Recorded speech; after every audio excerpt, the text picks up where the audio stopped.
सूजी का हलवा बना लो, बहुत दिन हो गए खाए हुए। मीनू ने माँ की बात का उत्तर दिया।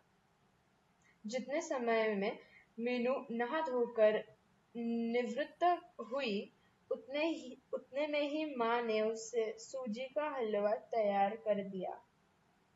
मीनू हलवा खाती हुई और माँ के हाथ के बने हलवे की प्रशंसा करती रही।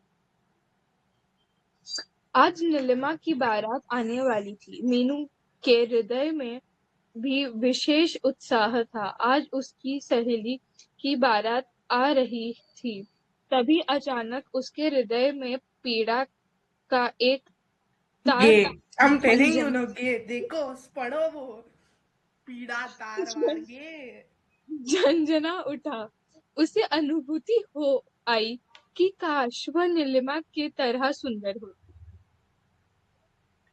यार ये लेकिन कितने नीलिमा की जेलस है तरह भाई। नहीं, नीलिमा के साथ उसको नीलिमा चाहिए थी, उसको नीलिमा चाहिए थी, तुम लिख के लो वो थी भाई। इस विचारधारा में तल्लीन मीनू के टल्ली कान में ड्यूडी एक स्वर सुनाई पड़ा। मीनू, नीलिमा तुम्हारा इंतजार कर रही है, तुम्हें बुलाया है। मीनू ने गर्दन उठाकर देखा तो सामने नीलिमा का भाई अशोक खड़ा था। ये अशोक को काम धंधा नहीं है क्या? ये इधर उधर ही करने आया है क्या? अशोक खड़ा सॉफ्टवेयर है था। ना, और ये से डॉक्टर भी बन गया। अनलाइक वही तो। अशोक फिटनेस उसके पास है, उसने सुना रहेगा फिटनेस का, उसको होगा। Wait, I lost where it is. Ashok किधर गया? अशोक खड़ा था।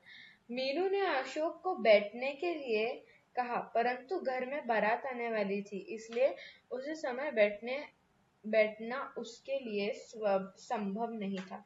नीलिमा के घर जाने के लिए मीनू ने अपने हरे रंग का सलवार सूट पहना। तभी माँ रसोई से बाहर निकली। मीनू को सलवार सूट पहने देखकर बोला, बेटी आज तो साड़ी पहन लेती। मीनू ने शीशे में देख अपने चेहरे को निहारते हुए कहा, माँ शाम तक साड़ी संभालना बहुत मुश्किल होगा। रात को निहारने लायक बारात। चेहरा था उसका, जैसे बोल रहे लोग, मतलब सॉरी। So mean. हाउ अरे अभी मीन। स्टार्ट से ही वो ऐसी दिखती है वैसी दिखती है, तो वो मतलब उसका उसका भी अरे वो तो अच्छी खराब ही था दिखती है, ना। वो बस काली और पतली है यार। तो मतलब एग्जैक्ट। ये होगी शायद, पता नहीं। Not everyone is you Nakshatra. Please stop being delusional. Okay अरे पर बोलिए। उसको देखो ना तुम, वो कभी नीलिमा को निहार रही है, वो कभी खुद को निहार रही है, उसको नीलिमा जैसा सुंदर बनना है, उसकी शादी नहीं हो रही, उसको नीलिमा की शादी में दुख हो रहा है, तो इट ऑल कनेक्ट्स। एक अरे एंड थाली में में खाना खाता है। अरे लेकिन जॉइन एंड द में डॉट्स। अरे लेकिन एंड में हो जाती उन लोगों की शादी। वो तो मजबूरी ना, कि कोई मिल ही नहीं रहा दूसरा, अब वो क्या करेगी फिर। रहने दे सुमैया, रीड। जो है वो है यार, प्लीज एक्सेप्ट इट। लौड़ा शीशे के गया। सामने खड़ी बोलना। हाँ। शीशे के सामने खड़ी होकर मीनू ने सुंदर ढंग से अपने केश संवारी। इसने अरे उसका अरे, रूप इस इसमें इससे उसका रूप और सलोना हो उठा। गेहुआ रंग होने पर भी